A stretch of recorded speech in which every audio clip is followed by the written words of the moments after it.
a secret to tell you. I'm hiding something in this copper. You wanna know what it is? Huh? It's pretty cool, but I can only tell you if you continue watching the video. Boo! Hey everyone, welcome to number dose of the video series. In the first one we talked about how you should grab a buddy, pick a book, and read a chapter a night, and the benefits of that. Well, in the second one, you have more choices. You can either be alone or with a buddy. I recommend a buddy. They're able to keep you accountable. You can build on that relationship. Or you can, like I said, do it alone. And you're not necessarily grabbing your Bible. Instead, you're grabbing, wait for it, breviary, or liturgy of the hours, or Christian prayer, whichever one you want to call it. Those are the top three, and then there's actually some other names you can call it. But anyways, where did this all start? Okay, this is kind of important and I think kind of cool. So in the different scenes in Acts of the Apostles, there are times where they set specific time and a specific prayer that they would say together as a community. So they would gather together at that time to say that prayer. That's what this is all about. Our church fathers acknowledged that that was important. They're like, hey, what they're doing right there, that we need to keep doing. We need to keep building in that prayer of community and for the universal church. So when you actually pray the liturgy of the hours at the set times, you're actually praying with the universal church. You're praying with people all around the world, not just like in Wisconsin, which sometimes feels like the whole world, not just the United States, but the whole world, okay? So awesome. I think it's so cool. Okay, anyways, so there's first, awesome, but then from it, it's not just prayers like saying the Our Father and the Hail Mary, both very important, and you actually can say those in these, depending on the day and the hour, but rather, you're praying the Psalms. That's like the main portion of the different hours is the Psalms. And in the morning and evening prayer, there's 3 Psalms, and then at night prayer, there's 1 Psalm, except Wednesday nights, there's 2 Psalms. They're pretty short.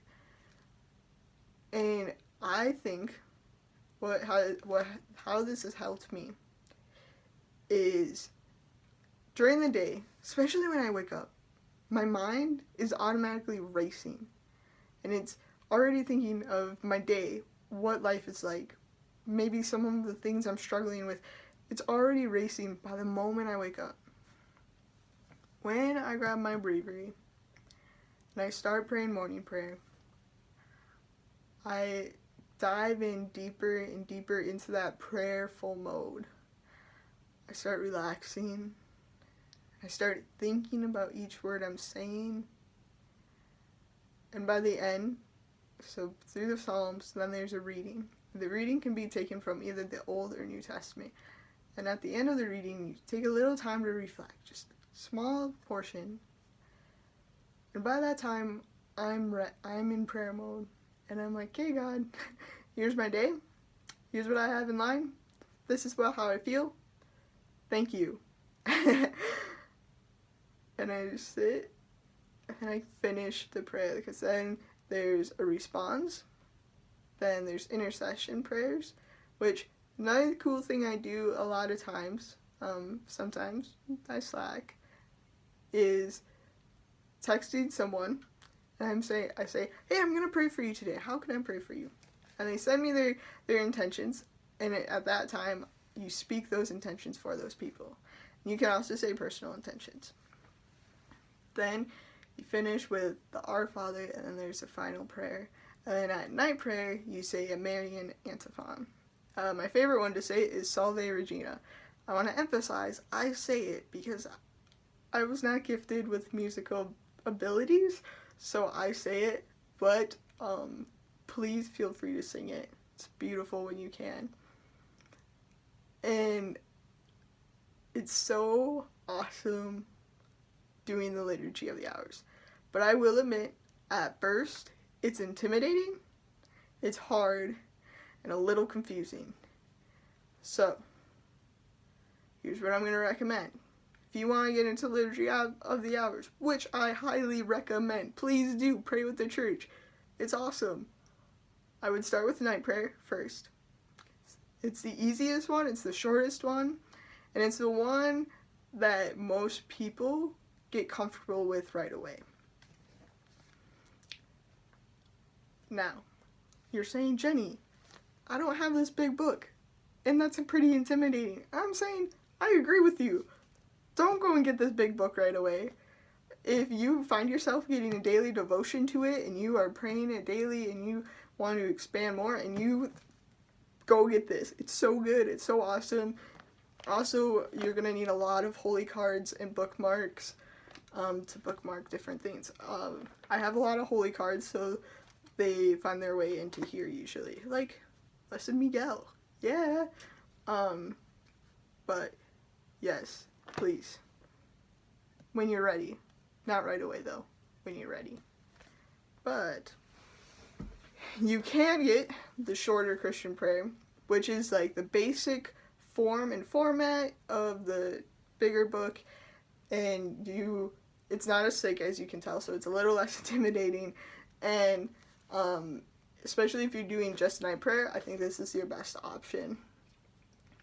Or let's say you're tech savvy and you have a phone, because I know you do, and I know you guys are tech savvy, like most people our generation.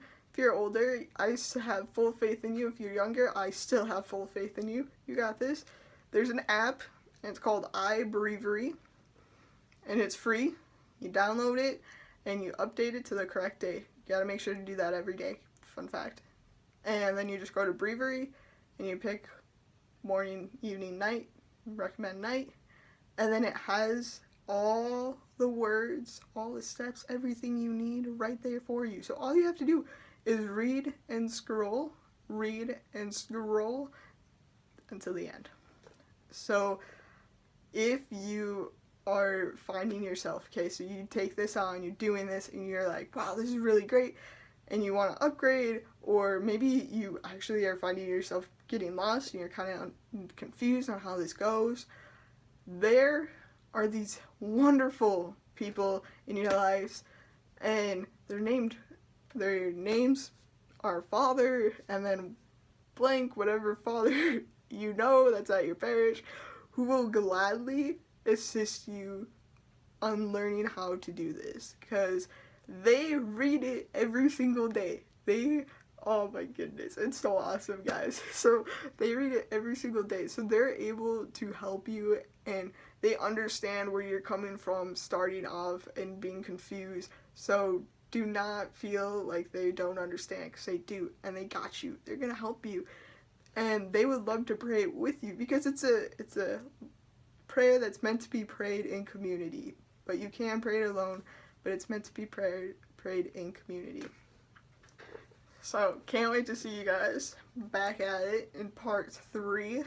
But until then, keep striving for holiness, and I will talk to you later. Peace out, my holy homies.